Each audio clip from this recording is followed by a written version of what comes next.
Uh, Once I lived where snow was rare. When it did snow, no one could see what to do. They scurried around, bumping into each other and causing lots of accidents. I have no doubt that the CRD can manage stormwater, wastewater, and sewage. However, what I see is a snowstorm with lots of bumping created by unrealistic timelines and unnecessary demands by an inflexible provincial government. In Provincial Minister Bill Bennett's Rural and Community Development Service Plan for last year, he first of all noted that the community charter changed the province's relationship with local governments. And then he went on to say, and I quote, "Rather than provincial oversight and prescriptive regulation, the focus now is on local accountability and local solutions to local issues, with the province acting in an advisory and facilitative capacity. This flexibility increases local government's capacity to respond innovatively to citizens' changing needs and desires." End of quote. And I ask, flexibility, innovation, that's not what I hear at CRD meetings. I was really shocked to hear the mayor, who's not here right now, say that we can't convince the province that Victoria is unique. I've heard several board members say there's a need to hurry in order to capture the provincial money, but from what I can see, the province is putting the brakes on making its 1/3 contribution.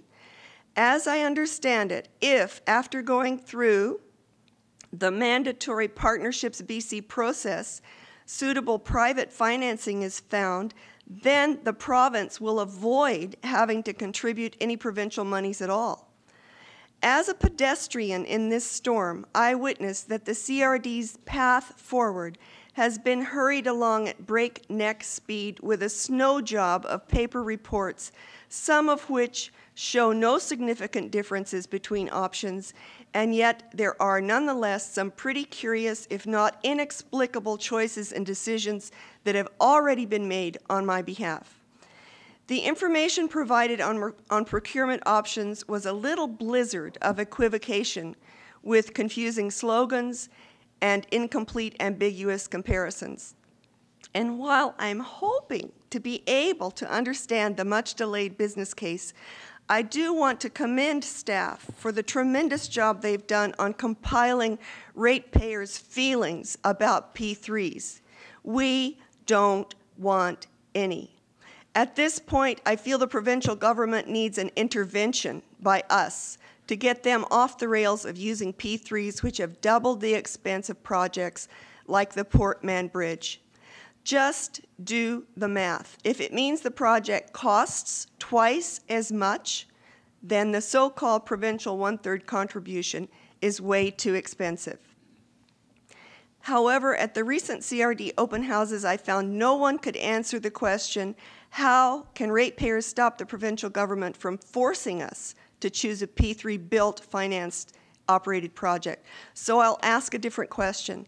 How can I feel the province is anything but prescriptive when it has now put in place legislation which prevents a successful referendum like Whistler had to oppose P3s? Although I've been assured that in all procurement scenarios, the CRD will still own the system, I remain deeply concerned. I've studied what's happening in the rest of the world, the water crises, and the multinational water companies drinking it all in. 36 U.S. states will be importing water this year. You have 1 minute. Thank you. As unpalatable as it may seem, we need to protect every drop of what may one day be a source of drinking water. We can't afford to get snowed in to NAFTA or WTO contracts.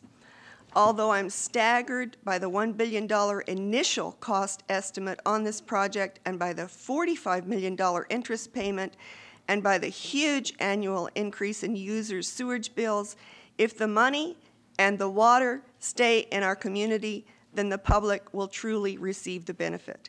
Thank you very much. Thank you.